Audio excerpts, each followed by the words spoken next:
بصوا يا حبايبي هنعمله احلى طبق كشري من غير بصل.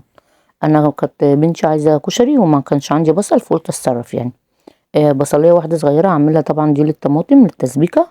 وهنا هسلق المكرونه. طبعا انا بسلق المكرونه كلها مع بعضها بس بدي كل واحده ايه سويها، يعني كل واحده كده بتاخد دقيقتين. والاسباجيتي بخليها في الاخر خالص لان الاسباجيتي طبعا ما بتاخدش سوا كده، بس تاخد المكرونه تسوا مع بعضها. ودول بطاطستين هتعملوا معايا كميه كبيره قوي وبطعم تحفه يعني. طبعا هنا ببشر البطاطس دي بديل للبصل.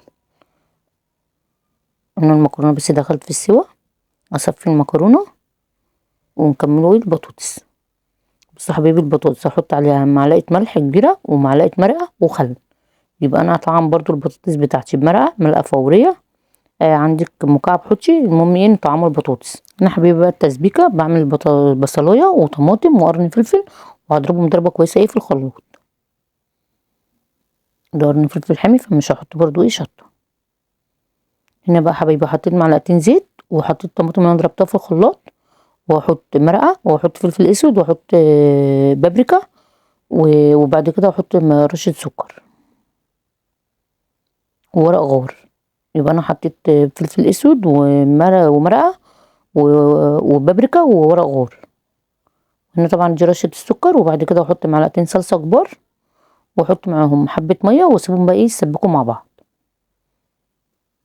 دي تسبيكه الكشري طبعا بيبقى طعمها جميل جدا.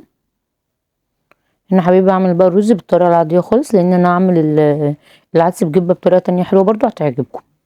هنا هعمل بقى كوبايتين رز عادي بطريقه عاديه بتاعتنا عادي خالص، مش هحط فيهم اي حاجه يعني بعمل رز عادي مصري عادي يعني.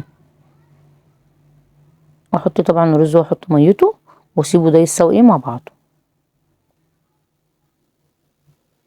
هنا يا حبيبي هعمل الدقه بالخل والثوم.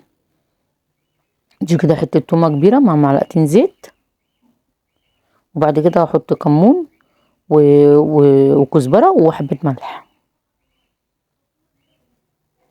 يبقى كمون وكزبره وملح واحط نص كوبايه خل ونص كوبايه ميه.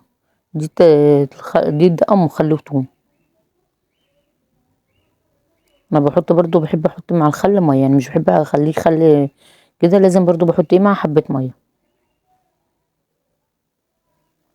وبعد كده هسيب منها معلقتين اعمل بقى ايه الدقه العاديه. بس سبت منها معلقتين واحط حته تومه واحط بقى شطه واحط بابريكا واحط كزبره وكمون وملح. وبعد كده احط ايه معلقه صلصه وهنا طبعا ميه واحط معلقه صلصه. طبعا احنا كده حاطين الخل بتاعنا برضو فيها يعني سيبنا من الدقه بتاعه الخل معلقه. بصوا يا حبيبي هنا بقى العدس بجبه حطيت فيه مرقه وكمون وملح طبعا هيدي طعم حلو قوي. وهو ايه يعني انا كنت سلقاه اللي هو بس العدسية بعدسيتها يعني كده. بعد كده بقى هنا احمر البطاطس تطلع مقرمشه وجميله جدا وطريقه حلوه قوي قوي يعني ان احنا ايه ممكن ما نعملوش بصل وطلعت احلى من البصل والله وطعمها طبعا جميل. البطاطس طبعا احلى من البصل بكتير. ففكره يعني عجبت الولاد قوي وطعمها طلع جميل جدا يعني.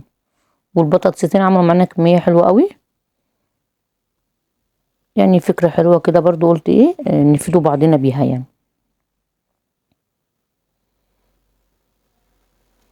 بص يا حبيبي طبعا باينه اللي هي مقرمشه جدا، البطاطسية ناشفه عملت معايا كميه حلوه. بص يا حبيبي يبقى احنا برضو عملنا طبق الكشري احلى ما احنا بنجيبوه برضو. ايه رايكم؟ جميل جدا، جربوه الفكره دي هتعجبكم جدا.